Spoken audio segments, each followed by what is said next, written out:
Assalamualaikum warahmatullahi wabarakatuh. Bertemu lagi di channel Masdin Media. Pada video kali ini saya akan kembali membahas tentang sasaran kerja pegawai atau SKP yang dapat diakses pada laman master.bkd.jatimprof.go.id. Jadi laman ini adalah khusus bagi PNS yang berada di wilayah kerja Provinsi Jawa Timur.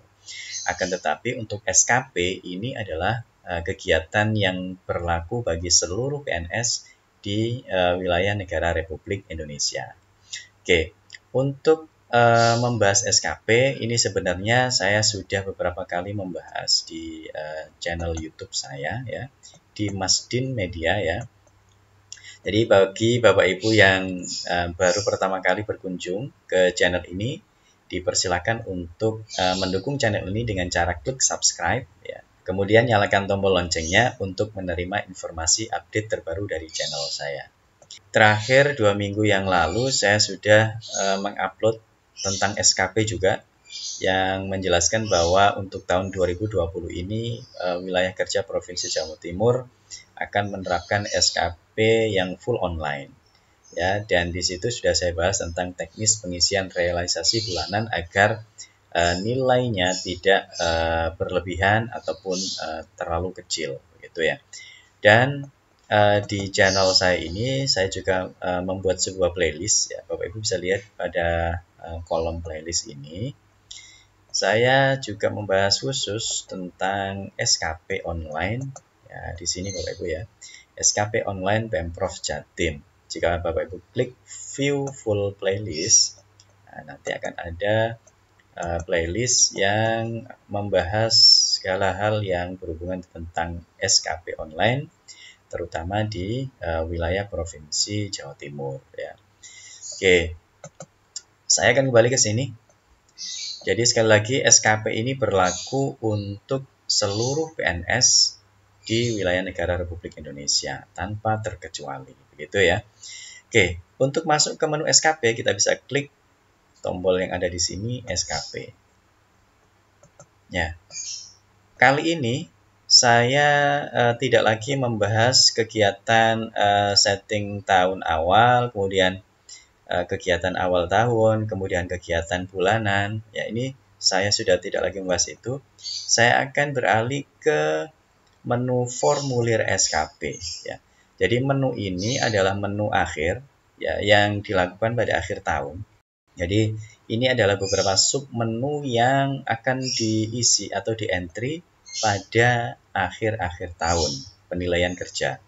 Nah, kali ini saya akan khusus membahas tentang sub menu realisasi SKP. Jadi Bapak Ibu jika klik menu ini, Bapak Ibu bisa lihat ya, ada nomor, tahun, jabatan, status informasi SKP, kemudian periode target SKP, keaktifan, dan seterusnya. Nah, pada kolom aksi ini ada 3 menu, ada hitung capaian, ada lihat, dan ada cetak. Nah, cetak ini dilakukan jika semua kegiatan yang berhubungan dengan SKP pada tahun ini sudah tuntas. Kita bisa melakukan pencetakan pada tombol ini. Kemudian untuk lihat atau preview ini kita bisa melihat kondisi sementara SKP kita sampai dengan saat ini. Nah, jika kita klik akan membuka tab baru yang tampilannya seperti ini. Ya, tampilannya adalah seperti SKP yang versi manual Bapak Ibu ya. Yang versi manual yang di tahun-tahun sebelumnya kita menggunakan biasanya aplikasi Microsoft Excel ya. Jadi di tahun ini karena sudah full online kita bisa mengaksesnya dari laman ini ya. Ya, bisa kita lihat di sini sudah muncul keterangan jangka waktu penilaian ya, mulai dari awal tahun sampai akhir tahun. Kemudian rincian kegiatan kita, detail, ada angka kreditnya, target, kemudian realisasi dan perhitungan, kemudian nilai capaian SKP kita. Bisa dilihat nilai capaian SKP saya sampai dengan hari ini karena masih dalam proses penilaian ya, belum akhir tahun. Ini masih seperti ini kondisinya. Dan nilai akhirnya adalah 47,7. Ini kategorinya adalah buruk ya.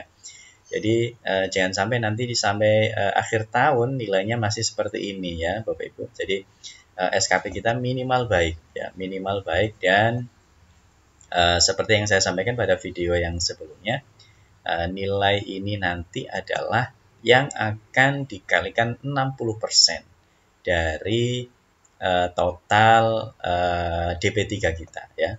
Jadi ini adalah yang akan dikalikan 60%. Yang 40% adalah hasil penilaian perilaku dari atasan langsung. Oke, jadi jangan sampai ini turun ya di bawah nilai pada tahun yang sebelumnya. Jika ada kenaikan, maka kalau bisa kenaikannya tidak terlalu besar begitu. Baik, kita akan membahas ini Bapak Ibu.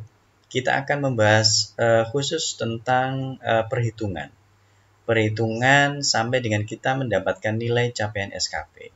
Dari mana asalnya, kok bisa kegiatan kita, misalnya kegiatan saya sebagai guru, merencanakan dan melaksanakan pembelajaran, dan seterusnya ini dari targetnya, kuantitasnya 1 laporan, kualitasnya 100%, waktunya 12 bulan, biaya yang dibutuhkan 0. Nah, kemudian realisasinya ini masih 0,11 laporan, kualitasnya ini waktunya masih 11 bulan, biayanya 0. Kemudian kok bisa muncul angka ini ya, perhitungannya kok bisa muncul angka ini, dan nilai capaian SKP-nya kok bisa 57,75. Atau misalnya yang kegiatan yang lain, ini kan masih belum tuntas ya. Dari 12 bulan masih 11 bulan karena ini masih di bulan Desember, masih berjalan penilaian. Ada kegiatan yang sudah tuntas, contohnya ini. Mengikuti diklat fungsional lamanya 81 sampai dengan 180 jam. Ini target saya adalah 1 sertifikat, 1 kegiatan, 100%, kemudian waktunya 1 bulan. Nah, ini sudah saya tuntaskan, ada 1 sertifikat, 1 kegiatan, kualitasnya 100% karena terlaksana dengan baik. Nanti kita akan bahas kapan kita mengisi 100, kapan kita mengisi angka-angka yang lain ya. Ada aturannya begitu. Kemudian waktunya 1 bulan, total biaya yang dibutuhkan 0. Nah, perhitungannya kok bisa 276 dan nilai capaiannya kenapa kok bisa 92. Nah, ini nanti akan kita bahas ya, karena dari ini setelah kita ketahui nilai-nilai ini, kita akan mendapatkan nilai akhir dari capaian SKP kita yang akan dikalikan 60%. Sedangkan untuk panduannya, kita akan menggunakan Perka BKN, Peraturan Kepala BKN nomor 1 tahun 2013. Nah, jadi Bapak Ibu bisa searching aja di internet, misalnya Perka BKN nomor 1 tahun 2013. Di googling saja. Nanti di laman www.bkn.go.id. Ini jika Bapak Ibu klik, nanti akan mendownload sebuah file PDF ya. Sebuah file PDF saya sudah mendownload yang bentuknya seperti ini Bapak Ibu ya. Bentuknya seperti ini. Jadi Badan Kepegawaian Negara ini sebentar, tentang ketentuan pelaksanaan peraturan pemerintah nomor 46 tahun 2011 tentang penilaian prestasi kerja pegawai negeri sipil. Jadi ini berlaku untuk seluruh PNS di negara Republik Indonesia, begitu ya. Nah, nanti kita akan menggunakan Perka BKN ini ya untuk panduan penghitungan capaian SKP kita. Oke. Untuk beberapa hal yang disampaikan pada Perka ini bisa Bapak Ibu baca mandiri ya. Nanti silakan download. Nah, kita akan fokus langsung ke halaman 24. Ya, di sini pada nomor C ya. Pada nomor C tentang tata cara penilaian SKP. Nah, di sini nanti dibahas detail bagaimana cara kita mendapatkan nilai capaian akhir pada SKP kita. Ya, jadi 57,75, 56,22, ada 92. Ini didapatkannya adalah dari perhitungan yang ada di sini. Gitu ya. Jadi bisa kita lihat bahwa nilai capaian SKP itu dinyatakan dengan angka dan sebutan. Ya, sebagai berikut, 91 ke atas sangat baik, 76 sampai dengan 90 baik, 61,75 cukup, 51 sampai 60 kurang, dan 50 ke bawah adalah buruk. Ya, jadi punya saya tadi kan 47,7, maka sebutannya adalah buruk ya. Karena di bawah 50. Ya, ini jangan sampai. Oke, kemudian penilaian kegiatan tugas jabatan. Jadi penilaian SKP itu dilakukan dengan menghitung tingkat capaian SKP yang telah ditetapkan untuk setiap pelaksanaan kegiatan tugas jabatan yang diukur dengan 4 aspek, yaitu aspek kuantitas, kualitas, waktu, dan biaya. Dengan rumus-rumus sebagai berikut. Nah, ini nanti yang akan kita bahas. Ya. Yang pertama, tentang aspek kuantitas, perhitungannya menggunakan rumus seperti ini. Realisasi output atau RO dibagi target output atau TO dikali 100. Ini untuk menghitung aspek kuantitas. Ya. Kemudian aspek kualitasnya, realisasi kualitas RK dan target kualitas TK dikali 100. Nah, kemudian untuk menilai apakah output itu berkualitas atau tidak, nah ini panduannya Bapak Ibu. Jadi dalam menentukan kualitas itu tidak asal memberikan angka ya, ini panduannya. Jadi angka 91 sampai 100 itu adalah hasil kerja yang sempurna. Tidak ada kesalahan, tidak ada revisi, dan pelayanan di atas standar yang ditentukan dan lain-lain. Sebenarnya untuk penentuan kualitas ini kita bisa memberikan nilai, kemudian atasan langsung kita akan melakukan proses verifikasi. Jika memang sesuai, maka atasan langsung menyetujui. Tapi jika tidak sesuai, atasan langsung bisa memberikan sebuah pernyataan bahwa angka tersebut tidak sesuai dengan kondisi. Nah, sedangkan kita yang dilakukan penilaian oleh atasan langsung itu bisa melakukan proses banding. Nah, panduannya ini Bapak Ibu ya. Jadi jika Bapak Ibu merasa kegiatan Bapak Ibu itu adalah sempurna, ya tidak ada kesalahan seperti yang disampaikan di sini, maka patut untuk mendapatkan angka yang antara 91 sampai dengan 100. Sedangkan 76 sampai dengan 90 seperti ini, ya, 1 atau 2 kesalahan kecil, tidak ada kesalahan besar, revisi, dan pelayanan sesuai dengan standar yang telah ditentukan. Nah, 67 sampai 75, 51 sampai 60, dan 50 ke bawah. Nah, ini adalah nilai angka dari kualitas, ya, kualitas kegiatan yang telah kita laksanakan. Ini sebagai panduan kita. Kemudian aspek waktu. Nah, untuk waktu, jika kegiatannya itu tidak dilaksanakan, maka otomatis realisasi waktunya adalah 0. Maka perhitungannya adalah menggunakan rumus yang ini. Ini nanti hasil akhirnya adalah 0 ya, karena ada 0 di sini. Maka segala sesuatu yang dikalikan dengan 0 adalah 0. Ya, ini bagi kegiatan yang tidak terlaksana, maka hasil akhirnya 0. Kemudian untuk aspek waktu, tingkat efisiensi yang dapat ditoleransikan kurang dari sama dengan 24%. Ini diberikan nilai baik sama dengan sangat baik. Jadi jika dari efisiensi waktunya itu Bapak Ibu nilai prosentasenya adalah kurang dari sama dengan 24%, ini kita bisa mendapatkan nilai baik atau sangat baik dengan menghitung menggunakan rumus yang ini. Ya, jadi syaratnya adalah efisiensi waktunya kurang dari sama dengan 24%, baru kita menggunakan rumus yang ini. Nah, kemudian jika nilai efisiensi waktunya adalah lebih dari 24%, maka kita gunakan rumus yang ini. Ya, ini adalah untuk kegiatan yang bisa diberikan nilai cukup sama dengan buruk. Ya, efisiensi waktunya lebih dari 24%, menggunakan rumus yang ini. Nah, sedangkan untuk menghitung persentase efisiensi waktu itu seperti apa? Kok bisa kita dapatkan kurang dari 24% atau lebih dari 24% itu dengan menggunakan rumus yang ini ya.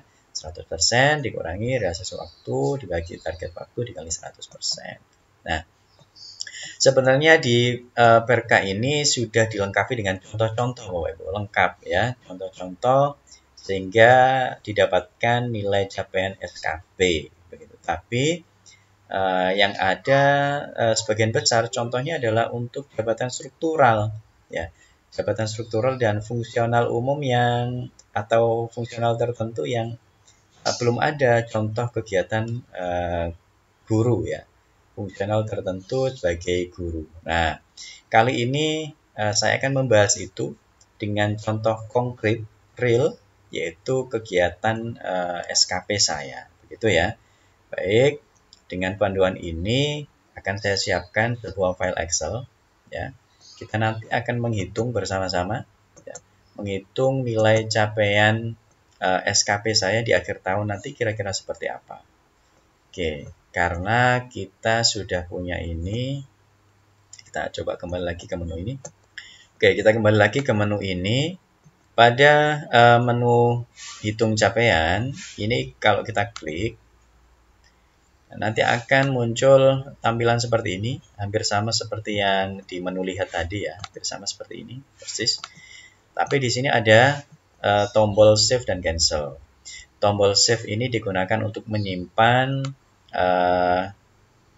istilahnya nilai capaian kita pada akhir tahun ya.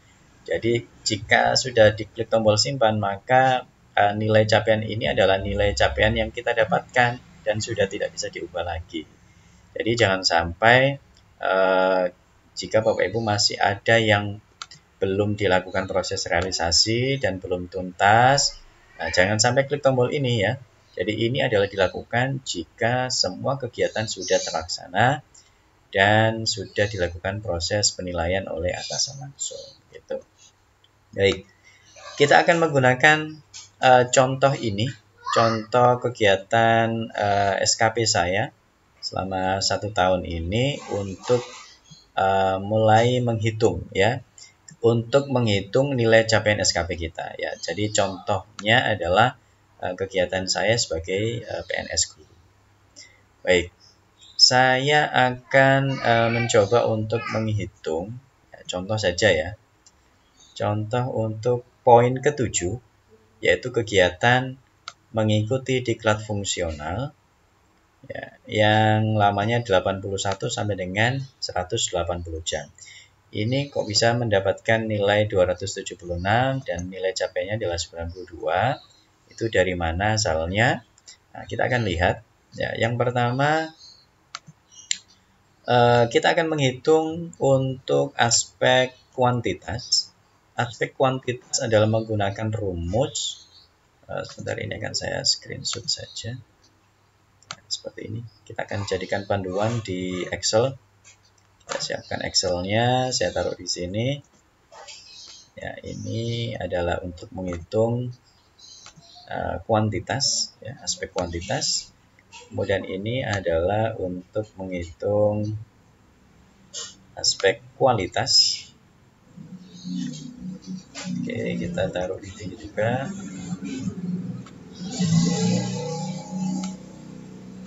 Ya. Kemudian kita akan menghitung aspek waktu ya. Aspek waktu sekali lagi jika tidak terlaksana maka pasti hasil akhirnya 0. Jadi ini nggak perlu saya pakai. Nah, di sini jika tingkat efisiensi waktunya adalah kurang dari 24%, kita pakai rumus yang ini. Tapi jika lebih dari 24%, kita pakai rumus yang kedua ini. Nah, kemudian untuk mendapatkan persentase efisiensi waktu, kita pakai yang ini. Kita akan copy rumus yang ini dulu untuk mencari tingkat efisiensi waktu, ya, persentase efisiensi waktu. Kita taruh dulu di sini. Ya, kita berikan border biar kelihatan.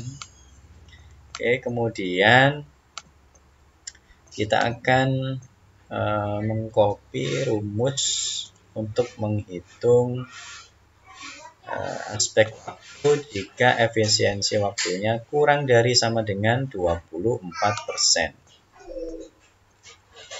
Oke, ini juga kurang dari sama dengan 24%. Dan yang berikutnya adalah jika efisiensi waktunya lebih dari 24%. Oke.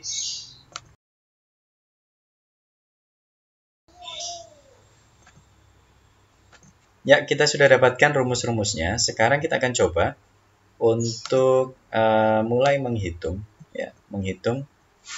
Jadi ini adalah satu kegiatan saya, yaitu mengikuti diklat fungsional lamanya 81 sampai dengan 180 jam. Target saya adalah satu sertifikat untuk kuantitasnya. Kemudian target kualitasnya 100%, target waktunya 1 bulan, dan untuk biayanya 0. Nah, kemudian kegiatan ini sudah terrealisasi, sudah terlaksana. Ya. Saya sudah melaksanakan, di sini ada kuantitasnya 1 sertifikat, kemudian kualitasnya 100% karena terlaksana dengan baik, tidak ada revisi dan lain sebagainya. Kemudian waktunya 1 bulan dan biayanya adalah 0. Nah, sekarang kita coba hitung mulai dari aspek kuantitasnya. Jadi aspek kuantitas itu kita dapatkan dari realisasi output dibagi target output dikali 100. Bisa kita lihat untuk kegiatan ini realisasinya untuk kuantitasnya adalah 1, kemudian targetnya kuantitasnya 1. Maka kita bisa masukkan rumusnya. Kita tulis dulu aspek kuantitas sama dengan, di sini bisa kita tulis rumusnya sama dengan tadi realisasinya 1, kemudian outputnya adalah targetnya juga 1, kemudian dikali 100. Nah, enter. Nah, maka aspek kuantitasnya adalah 100. Nah, kemudian kita akan menghitung aspek kualitas. Seperti ini. Rumusnya realisasi dibagi target kali 100. Nah, bisa kita lihat kualitasnya untuk realisasi adalah 100, kemudian targetnya juga 100. Maka perhitungannya adalah sama dengan 100 dibagi 100 dikali 100 sama dengan 100. Nah, kemudian sekarang kita lihat persentase efisiensi waktunya berapa persen kira-kira. Ya, rumusnya adalah, kita tulis dulu, persentase efisiensi waktu.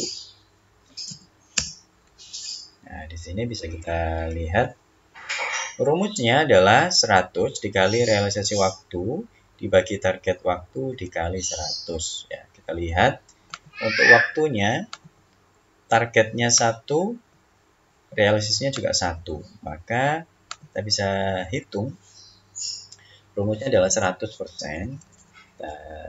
Sama dengan 100%. Kemudian dikurangi kurung buka. Realisasi waktunya adalah 1 dibagi 1, ya, dikali 100%. Kurung tutup, kemudian enter. Maka persentase efisiensi waktunya adalah 0%, ya, 0%. Kenapa kok disebut 0%? Karena antara target dengan realisasi ini sama, sesuai. Maka tingkat efisiensinya ya 0 karena sama persis, ya. Ini nanti akan berbeda jika realisasi waktunya ini bisa dilaksanakan lebih cepat, begitu. Bisa diselesaikan lebih cepat. Maka kita akan menggunakan rumus yang tingkat efisiensinya kurang dari 24%. Jadi untuk aspek waktu kita menggunakan rumus yang ini, ya, yaitu dengan rumus sama dengan 1,76 dikali target waktunya adalah 1 dikurangi target realisasi waktunya adalah 1, ya. Kemudian ini bisa kita kasih kurung juga tidak apa-apa, kurung dulu, dibagi target waktunya adalah 1 kemudian dikali 100. Ini juga kita kasih kurung. Seperti ini, kita enter. Ya, maka nilai aspek waktunya adalah 76. Oke. Jadi, sudah kita dapatkan aspek kuantitasnya adalah 100. Ya, ini. Kemudian aspek kualitasnya adalah 100. Kemudian, karena efisiensi waktunya 0%, maka aspek waktunya adalah 76. Nah, dari sini selanjutnya untuk aspek biaya, karena biayanya antara target dan realisasi adalah 0, maka didapatkan nilai 0, ya, otomatis 0. Nah, dari sini Bapak Ibu bisa lihat pada rumus, ya, pada kolom rumus adalah penjumlahan dari aspek kuantitas, aspek kualitas, aspek waktu, dan aspek biaya. Ini dijumlahkan semua, kemudian didapatkan nilai 276. Oke, kita coba di sini ya. Jadi totalnya begitu ya. Kita tulis di sini nilai capaian SKP itu sama dengan, kita tulis sama dengan, kemudian kita referensikan saja dari sini aspek kuantitas ditambah aspek kualitas ditambah aspek waktu ditambah 0 untuk aspek biaya. Kemudian ini bisa kita buka dan kurung tutup dulu dan dibagi. Karena aspek biaya tidak digunakan, maka pembaginya adalah 3, ya. Jadi kemudian kita enter, maka hasil akhir capaian SKP kita adalah 92 untuk kegiatan mengikuti diklat fungsional lamanya 81 sampai dengan 180 jam. Nah, ini contoh kegiatan yang terlaksana dengan kuantitas, kualitas, dan waktu yang sama persis, ya. Artinya antara target dan realisasinya adalah sama. Ini nanti akan menghasilkan nilai 276 dan nilai capaiannya adalah 92, ya, dengan tanpa menggunakan biaya. Nah, bisa kita lihat untuk contoh yang lain, untuk kegiatan yang sudah tuntas juga adalah mengikuti diklat fungsional lamanya 30 sampai dengan 80 jam. Ini untuk target ada 7 kegiatan, kualitasnya 100%, dan waktu yang dibutuhkan adalah 4 bulan. Nah, pada realisasi ini sudah tercapai ada 7 sertifikat, akan tetapi kualitasnya 97,5%. Ya, dari 4 kegiatan itu dan dari 7 kegiatan itu, dan waktu yang dibutuhkan ternyata sama, yaitu 4 bulan. Nah, maka kita bisa lihat nanti perhitungannya. Kita lihat mulai dari aspek kuantitas. Kuantitasnya tadi adalah 7, targetnya realisasinya 7, targetnya ternyata juga 7. Enter, maka tetap 100.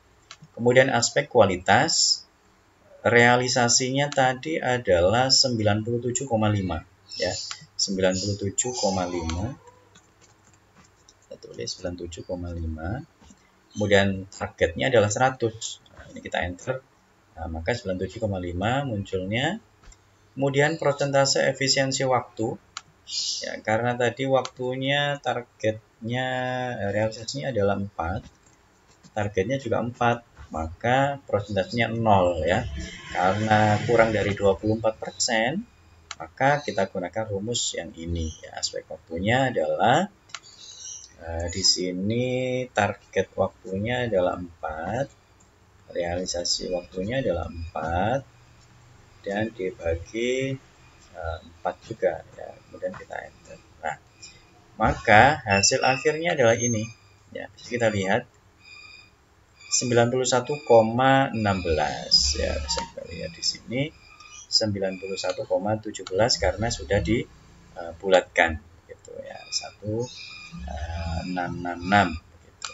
Nah, jadi itu Bapak Ibu, kita nanti harus berpatokan pada rumus-rumus ini ya untuk bisa mendapatkan nilai capaian SKP di akhir tahun kita untuk setiap item kegiatan.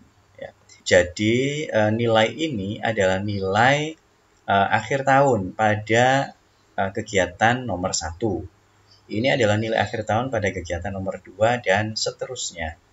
Dari semua total ini akan dihasilkan nilai akhir capaian SKP kita pada tahun penilaian ini, yaitu tahun 2020.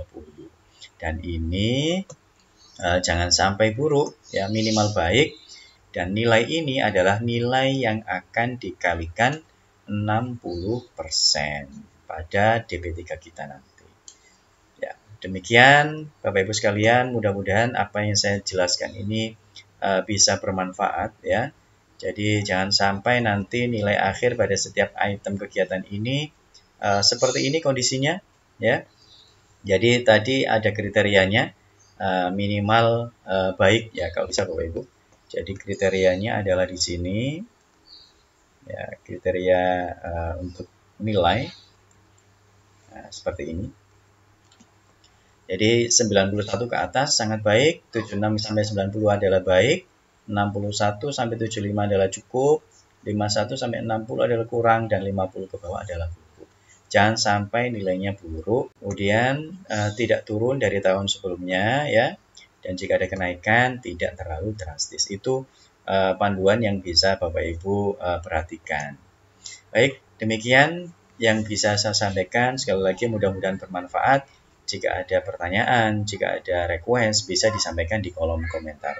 Sekali lagi dukung channel ini agar tetap bisa berbagi kemanfaatan untuk kita semua. Dan saya akhiri. Assalamualaikum warahmatullahi wabarakatuh.